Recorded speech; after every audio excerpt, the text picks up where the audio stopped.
Assalamualaikum warahmatullahi wabarakatuh. Selamat pagi, salam sejahtera bagi kita semua.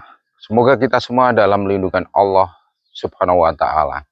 Pada pagi hari ini, saya sedikit hanya ingin memberikan motivasi terhadap rekan-rekan yang gemar menanam tanaman apapun. Bahwa bulan ini bulan April kita sudah rasakan bersama, sudah ada tanda-tanda musim kemarau. Nah, di belakang saya itu ada pohon durian, ada pohon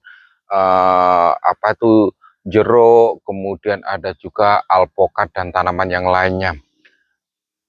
Kemudian bagaimana persiapan kita untuk melakukan kegiatan-kegiatan atau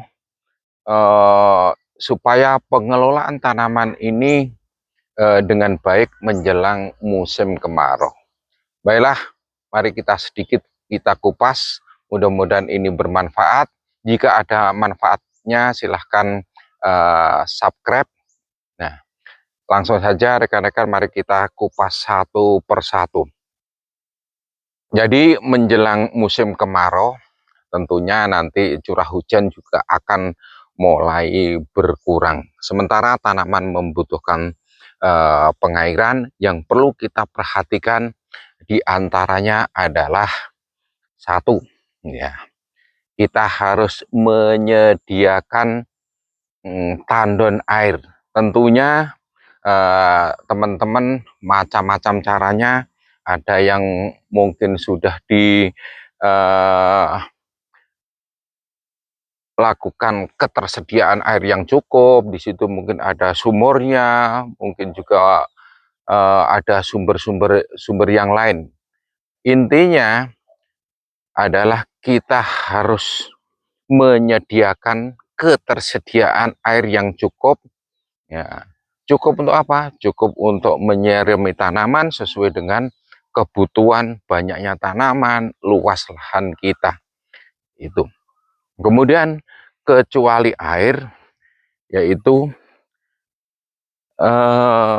untuk menjaga kelembapan tanah. Nah, jangan lupa pupuk hijau, pupuk organik. Nah, ini saya biasanya melakukan pemupukan pupuk hijau mungkin yang belum terfermentasi dengan baik, saya kasih di karung, kemudian saya taruh di atasnya. Nanti lama-kelamaan dia akan terurai dengan baik, terfermentasi dengan baik, dan nantinya sedikit demi sedikit akan terserap oleh tanaman.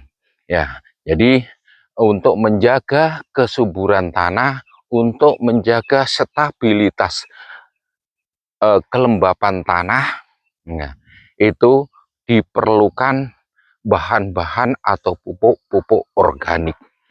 Kemudian untuk ketahanan terhadap penyakit ya, maupun hama, ya silakan rekan-rekan mungkin menggunakan pupuk seimbang seperti NPK. Saya mungkin menggunakan NPK dengan kandungan 16-16-16.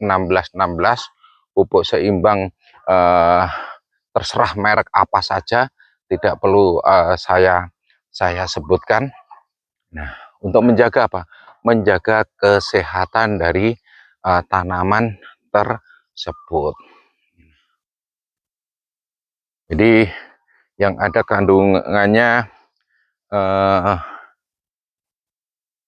nitrogen, kemudian kalium maupun fosfor yang cukup. Tentunya akan berbeda dengan tanaman yang seperti ini.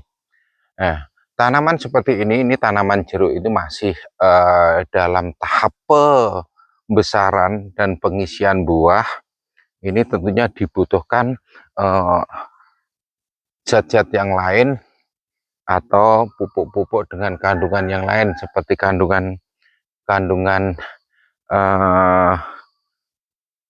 kalsium, Ca, maupun dibutuhkan yang ada unsur mikronya seperti boron. Nah, silahkan rekan-rekan untuk mempelajari, mencari referensi yang sekiranya bisa menunjang atau membuat tanaman kita dalam musim kemarau ini berkembang dengan baik. Ya, intinya yang jelas pada musim kemarau itu diperlukan bagaimana kita menyediakan air sehingga kita bisa memberikan pengairan terhadap tanaman itu sesuai dengan kebutuhan. Kemudian ditambahkan bahan-bahan organik, pupuk hijau yang intinya untuk menjaga kelembapan maupun kesuburan tanah. Kemudian jangan lupa untuk memberikan nutrisi sesuai dengan kebutuhan fase tanaman yang kita tanam, memberikan pupuk yang berimbang, kebutuhan mikronya seperti NPK ini yang saya NPK 16-16-16 ini yang saya berlakukan. Barangkali mungkin ada sumber lain yang lebih bagus, silakan untuk di lakukan yang terbaik. Terima kasih, mudah-mudahan bermanfaat. Billahi taufiq wal hidayah. Wassalamualaikum warahmatullahi wabarakatuh.